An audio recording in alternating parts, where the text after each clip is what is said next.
Well, first of all, thanks everybody for coming out here on your Saturday and listening to us drone on. And I've seen you yawn twice now.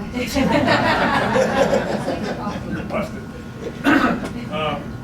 Anyway, thanks everybody for coming out. I'm not quite sure where to go with this closing statement. Lots been said up here today. I just want to, I do have the skills for this job. I have, as I already said, 37 years in business, and those skills that I bring are transferable right into this. And I want to remind people that I've been very, very active in the county government for the last year,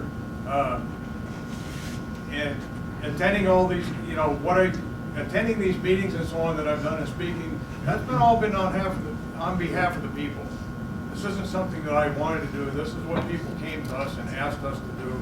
And I think it's been a good thing. If we went from where there were 1 or 2 people showing up at meetings to over, you know, a year ago, now we have packed rooms, and we've got the county commissioners finally starting to listen to us a little bit. And I'd like to take that momentum that we started there and bring it forward as your county commissioner. And as I already said, give this county government back to the people where it belongs. And limited government.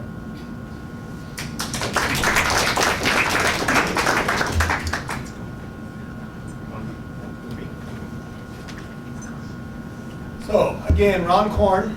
I'd also like to hit on a few things that I wasn't able to earlier. So I've been standing up for this community and all you guys for the last 23 years. All right, unpaid volunteer service. That's what I consider service to the community. I wasn't paid. Among other things that I listed earlier was saving the Independence Day and my search and rescue volunteerism.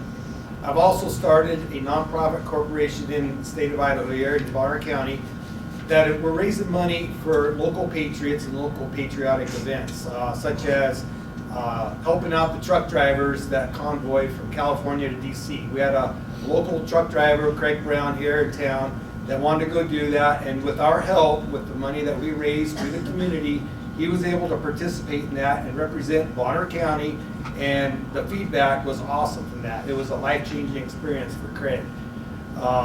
So I just want to say, again, actions, not words. When Antifa and the BLM was right here knocking on our doors, I think it was 2 summers ago, we all remember and watched it on TV. I did. They were in Spokane, Washington. They were rioting, they were looting, they were breaking windows, they were stealing stuff. Nobody was doing anything about it. I was surprised that the cops or law enforcement watching them do it. Then, a couple days later, we heard that they were coming here. So guess what? A bunch of the brothers and sisters of our North Idaho community stood together in arms, side by side, and prevented that from happening in Coeur d'Alene. That was a very proud moment for me. So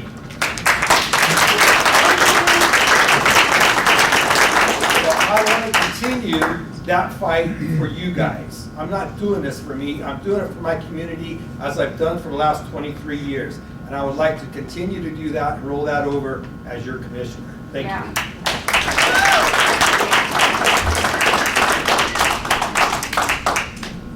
Hi, Brian Riley. 37 years, Bonner County resident. I've seen a lot of folks in this room at the grocery stores around the community over those times, especially here recently because I recognize a lot of the faces. And I'm going to be here as long as I possibly can. I plan to stay here until I pass away, and my children, 5th generation, they plan on staying here. So my goal is to be planning for our future. There's our issues we're seeing today, which we sure were not talking about 4, 5, 6 years ago, because back then we were trying to bring more people into the county. Now we're saying, hey, let's hold on to growth.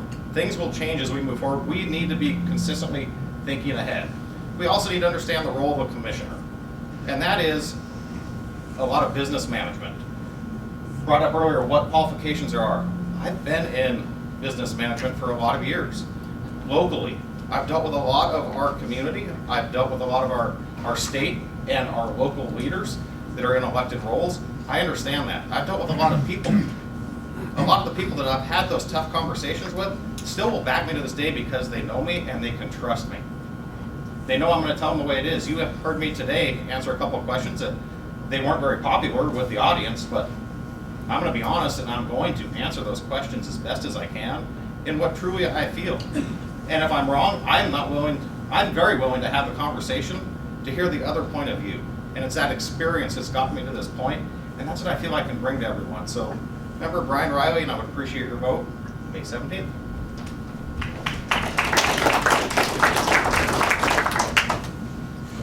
Luke Comment, candidate with these gentlemen. Government is what we, the people, make it. However, county government is only what the law allows.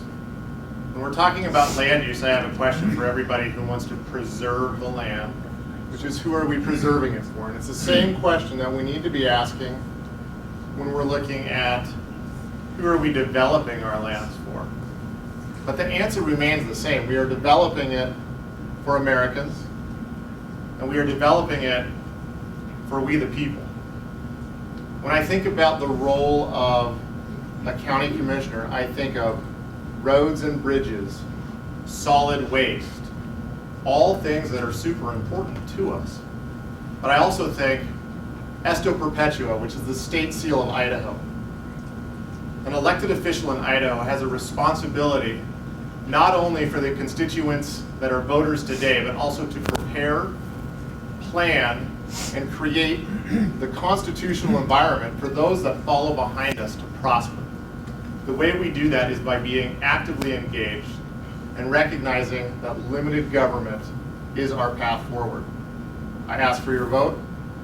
Thank you for coming. Have a nice day. Hi, Rich Harder. You've heard us answer a lot of questions up here. I think you kind of have an idea of where we are ideologically and how we think government should be ran. But I want to make sure everyone understands that there's an actual war going on in Bonner County. It's going on at our state level and it's going on at our federal level. And this is a war of Republican versus Democrat. It's a war of cultural values of Christian conservatives versus liberals and the democratic value system of go ahead and be whoever you want. Ron brought it up as far as 64 genders. That's a perfect example. This battle is being fought in Bonner County and it's already been lost in Sandpoint. Everyone in here knows that Sandpoint is now a liberal stronghold. And what they're trying to do is get enough people in this race in order to start taking over our county government. You need to figure out which one of us is the best Christian, solid, conservative candidate up here. One of us speaks exactly like a Democrat. Democratic talking point, one after the other. The other one moved here 6, 7, 8 months ago. I don't know, his story keeps changing. But within moving here, he wants to tell everyone what they can do with their land. He's not familiar with the other issues in the campaign. The only thing he knows about is planning and zoning and keeps harping on that over and over again.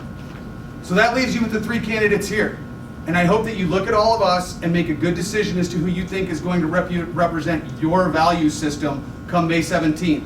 And that's why I'm asking for your vote for Rich Harder on May 17th. Thank you.